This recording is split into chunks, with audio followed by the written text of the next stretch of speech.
Good afternoon, all. Welcome to the MOOC course on Natural Resource Management. And today, actually, we will be discussing something very important with regard to the natural resource management from the institutional perspective. I know that many of the participants in this course are already in job.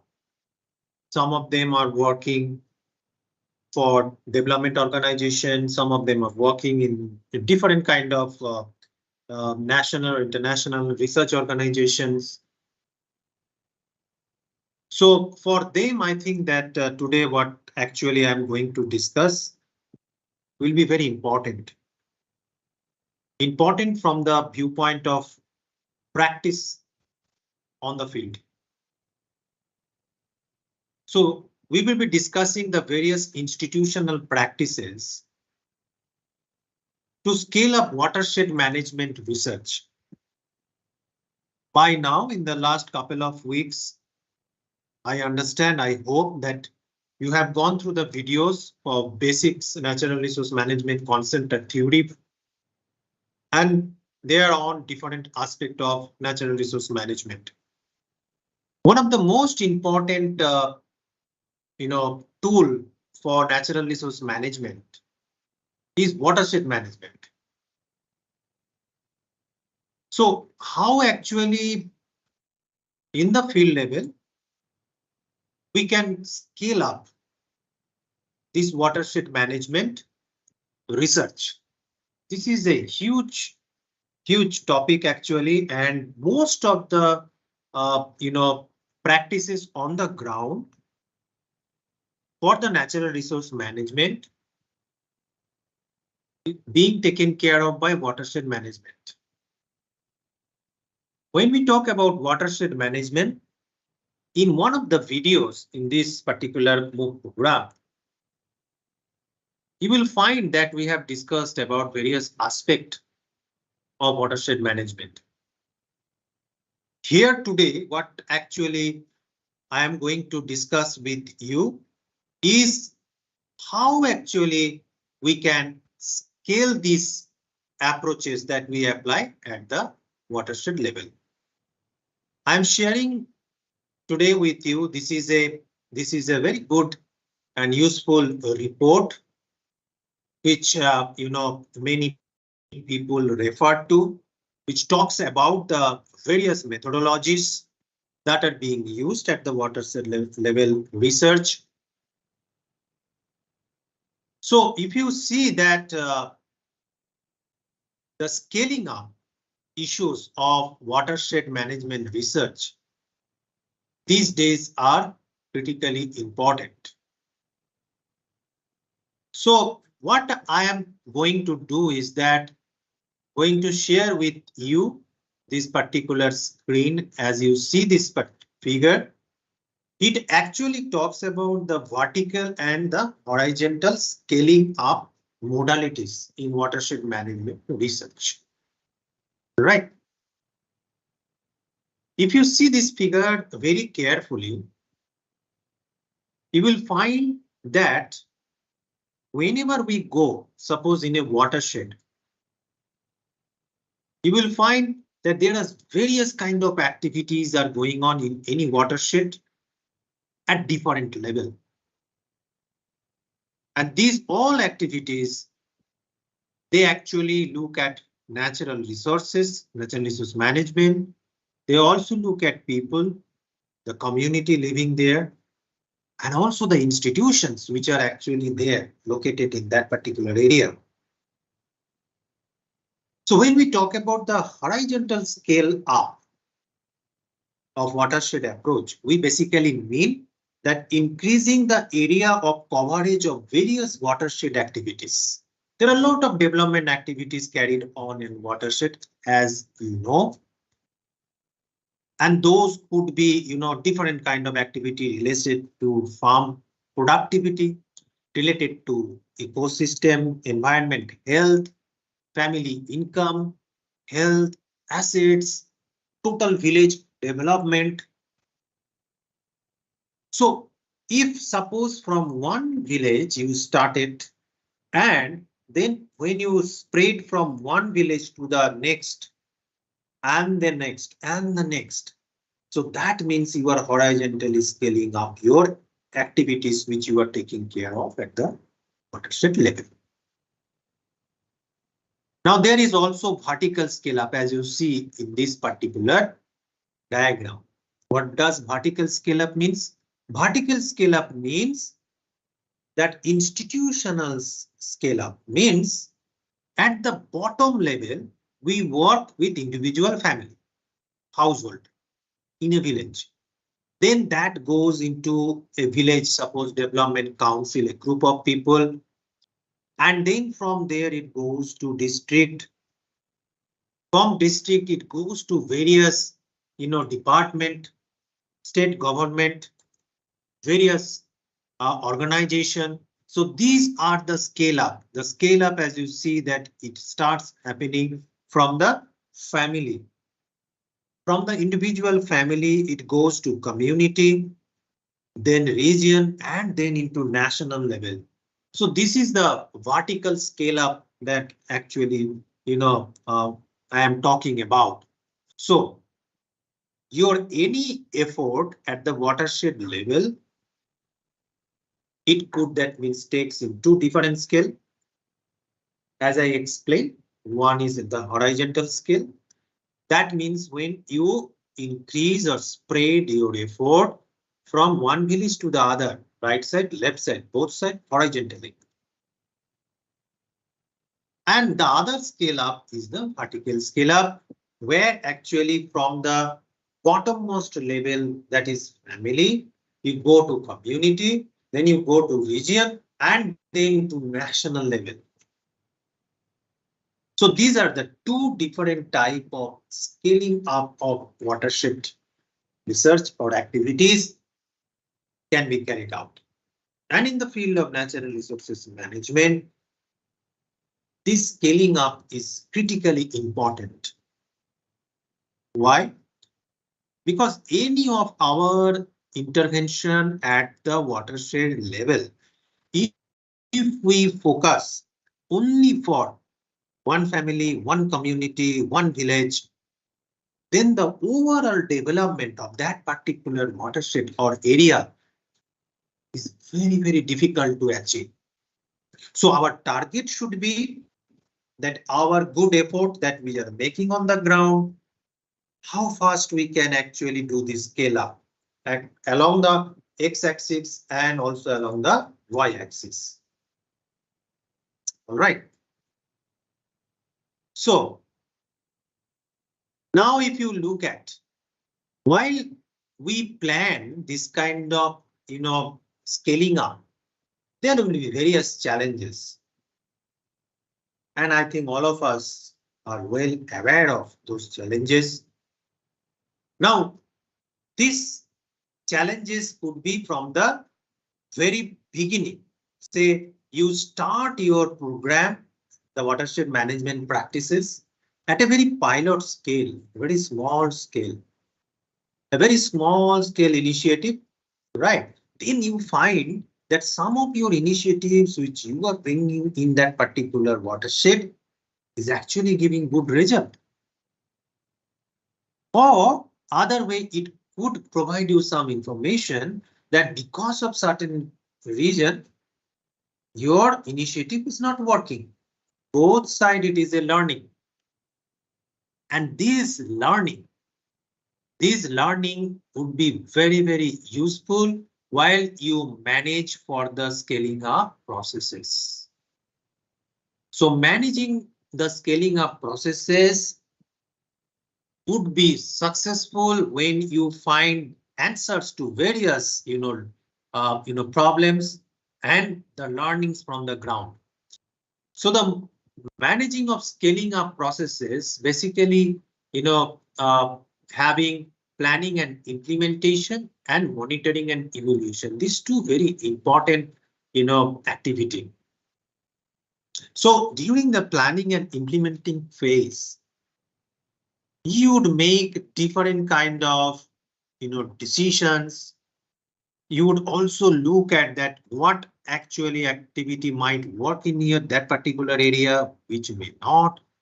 So the planning and implementing is one of the critical stage of watershed management at the institutional level. Now, when you do that, certainly from your small pilot activity or from your experience interacting with people through participatory rural appraisal, you will get certain information. You will be able to identify certain positives and certain negatives. Now, focus on those. Identify those. For what reason this particular initiative is not working? Fix that. And also at the same time, if you find that for what reason this particular initiative is working very nicely, take it forward. Now, monitoring and evaluation, this stage actually decides the fate of your initiative. Your monitoring and evaluation will decide that how long, how successful your initiative will be, because in the monitoring and evaluation stage, you actually will get the informations. You will get various kind of, plus and minus information from the planning and implementing stage. And in most of the cases, in major projects, we have some chances of what we call that midterm corrections. We can correct actually certain activities if there are certain mistakes. There could be certain mistakes. So if those during your monitoring evaluation identified and fixed, you are going to get definitely desired impact. And the desired impact or the desired outcome is basically what? You want to empower the community. You want to, better the life of that community. You want to bring a positive social change in the system. So to do that, you have to go through these different steps. And these are certain, institutional mechanism, especially when you work at the community level.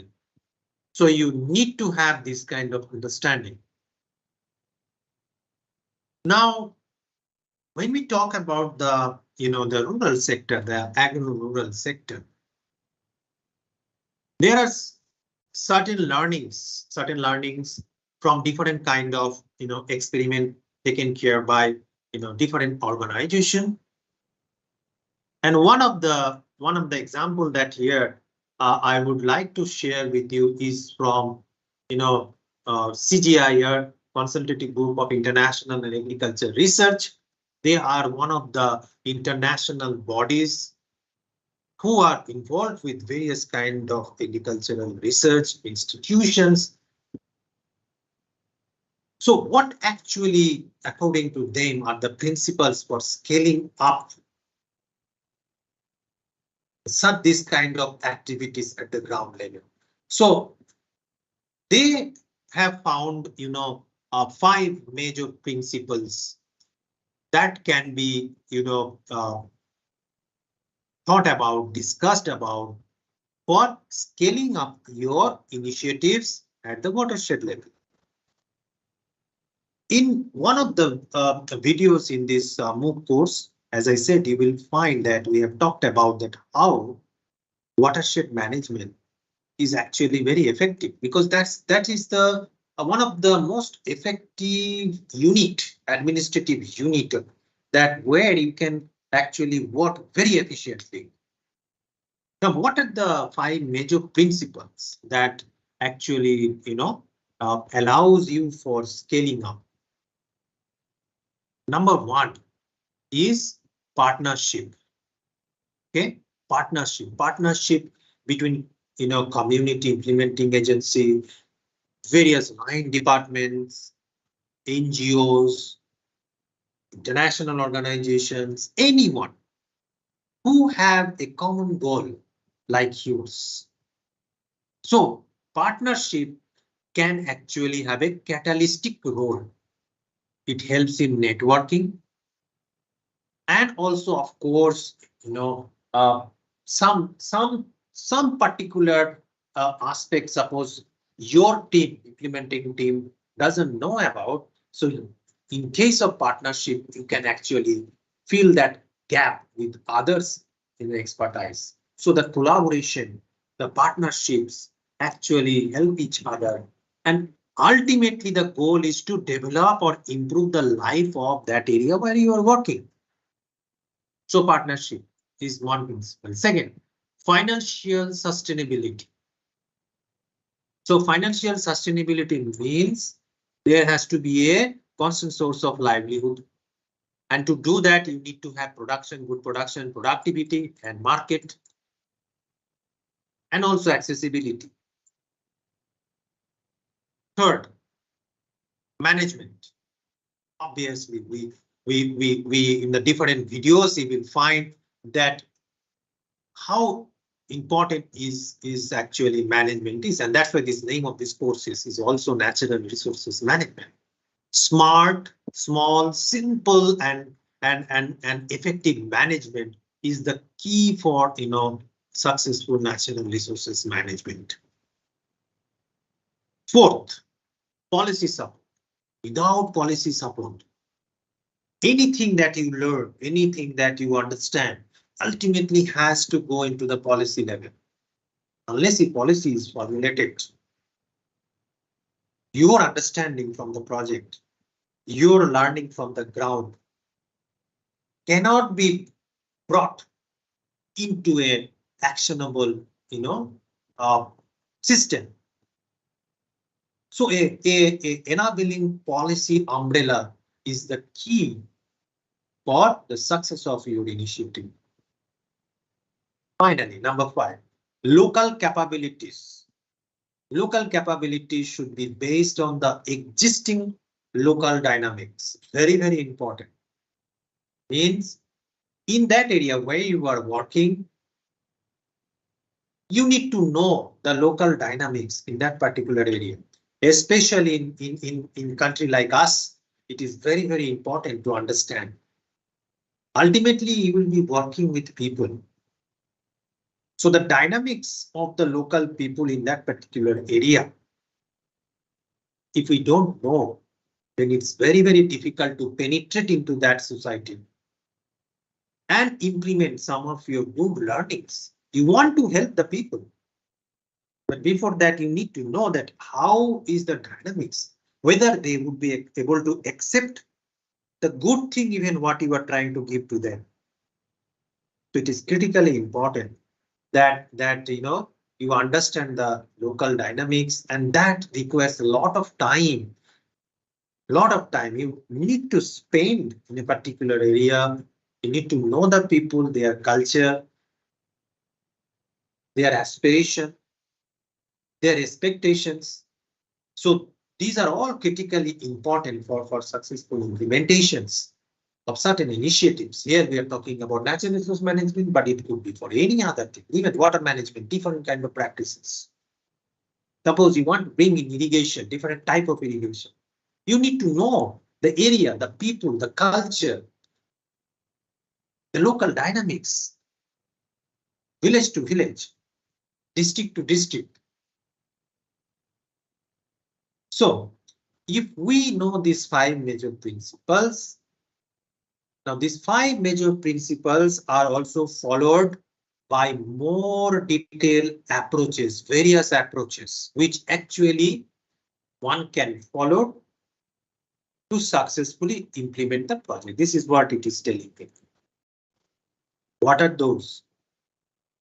Number 1, involvement of multi-stakeholders, coalition, and alliances. Like say government and non-government organization, international agencies, individuals, startups, multiple stakeholders basically can actually come in and develop a coalitions, consortia, alliances, and then work for the development of that particular area. But to do so, we need to have consensus among the groups. So consensus building means agreement among the different groups is again another important and painstaking exercise. Because you see, in one area, when suppose 3-4 organizations are coming and to work, each one of them may have different funding agency, so different methodology, could have even different objective. But if you see the common goal will be the development of that area. And that common goal actually bring all of these people, community alliances together. Now it is important that these parties talk to each other and build a consensus. Sustainability considerations is another approach. Because see, any party who will be working there, all of them, 99%, I would say 100% cases, they will try to follow a sustainable approach. So that could be another common thread where consensus could be built. Market development, access, viability, indicators and measures of success, expanding capacity and use of participatory approaches. These are all different approaches which will allow you to address the above mentioned 5 principles. Finally, you see that the last point is accountability. Now, any kind of work, any kind of initiative, the most important parameter is accountability. So accountability, and more so in this kind of activities where you are going to work in a society, and that too in a, suppose if you are working in a agro-rural sector or rural society, so your accountability is critically important. So these are certain principles and approaches which one could follow to facilitate the scaling up of various watershed-based researches and approaches. All right. Now, there are actually different kind of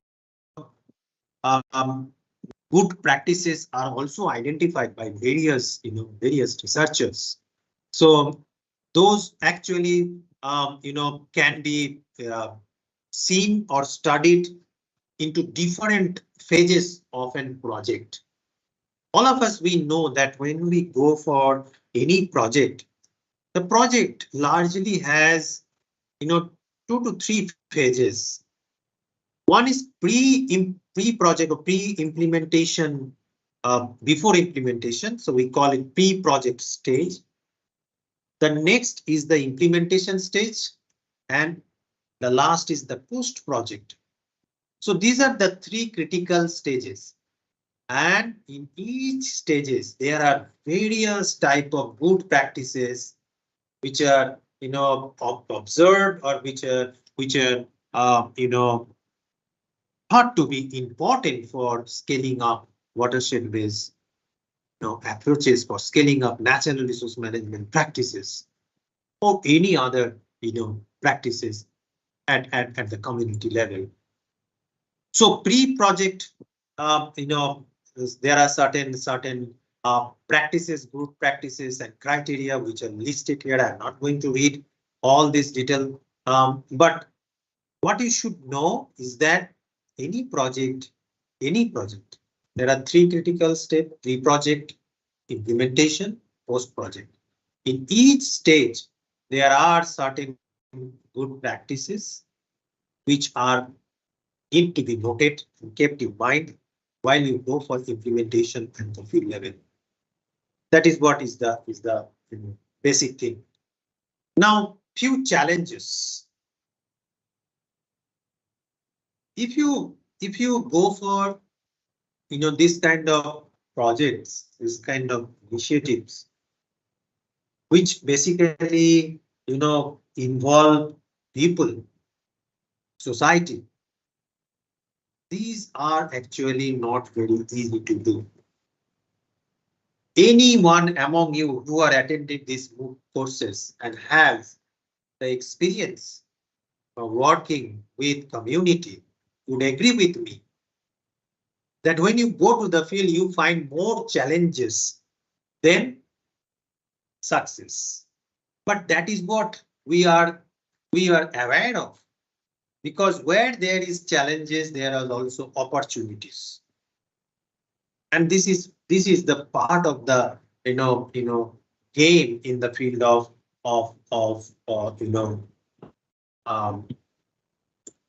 development, in the field of research, and more so when you work with the community or society. Now, what are the challenges, especially when we talk about in the field of scaling up our activities? Because today I am discussing about scaling up issue with you, because this is critical for you all to understand that, and especially for people who work at the field level. Institutional factors, especially the instability of various institutions, is a big challenge. Now, people, any one of you who work at the field level can understand what I'm trying to mean. Suppose you have started working at a village or at a district, and your work has started very nicely, picked up very nicely. Suddenly the district commissioner has been transferred. The DC has been transferred.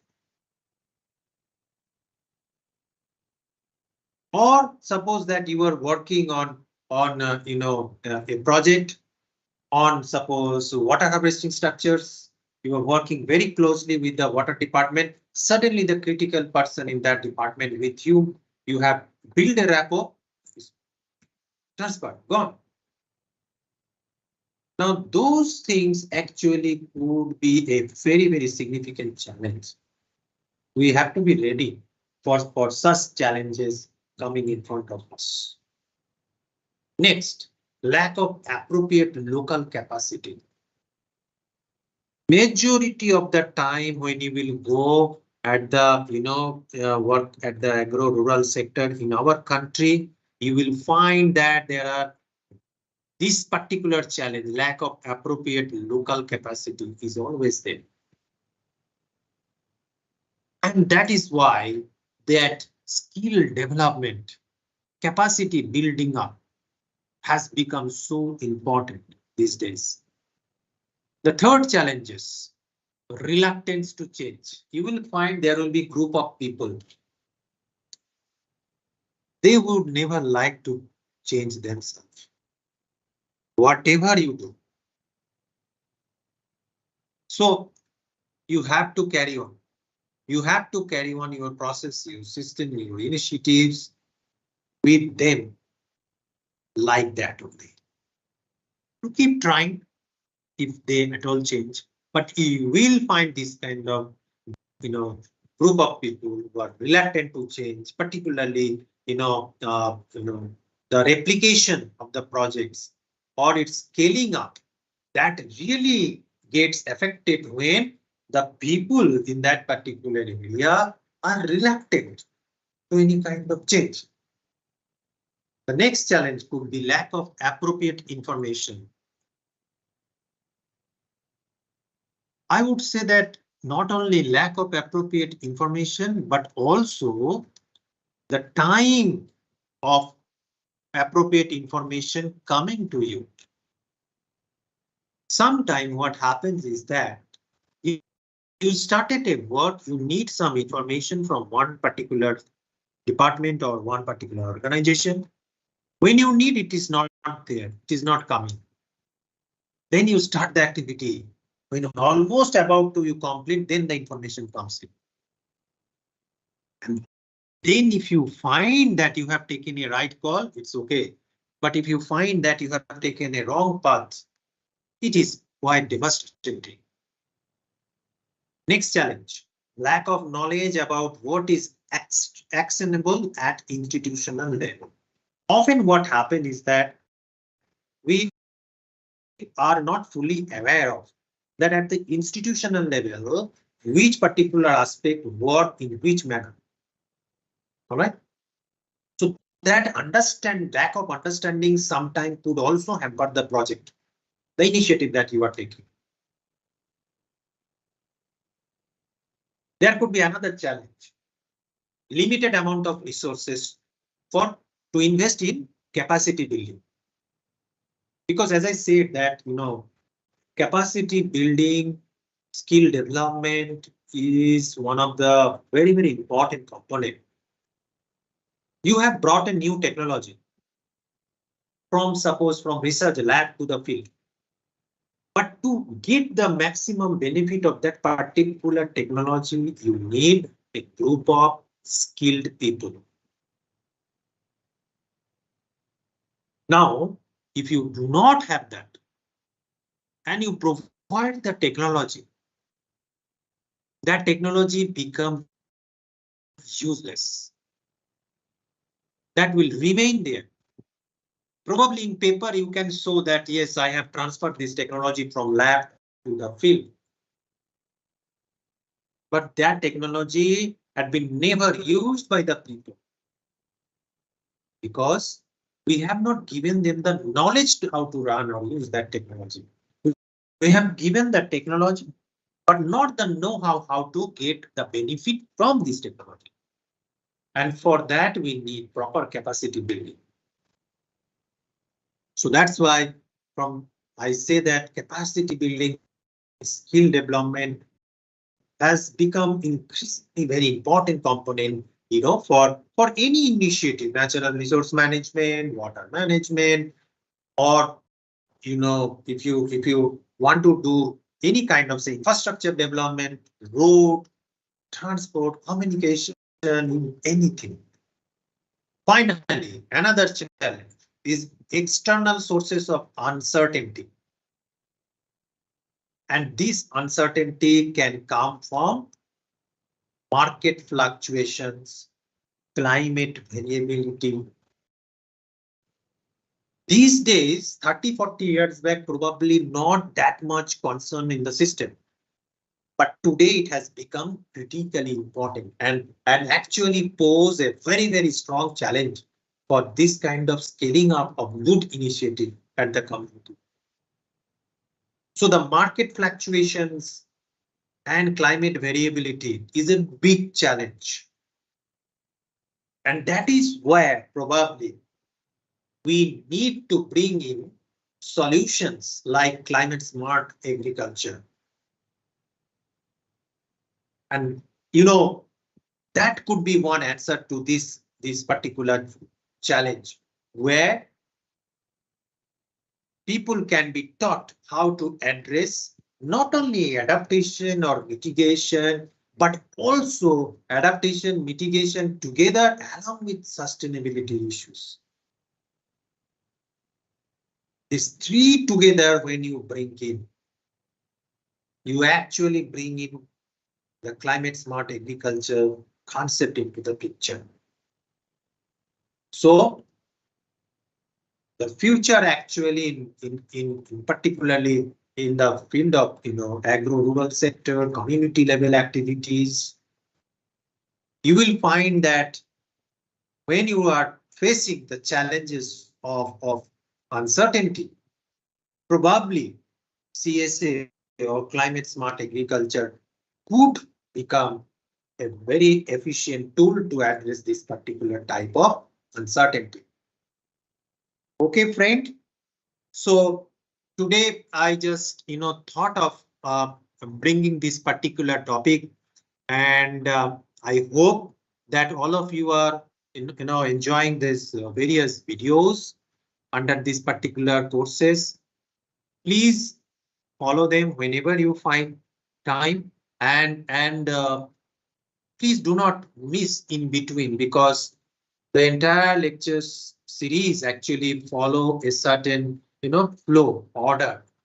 So if you have suppose missed in between some videos, first have a look at the previous ones, then you come to the next. Do not please jump.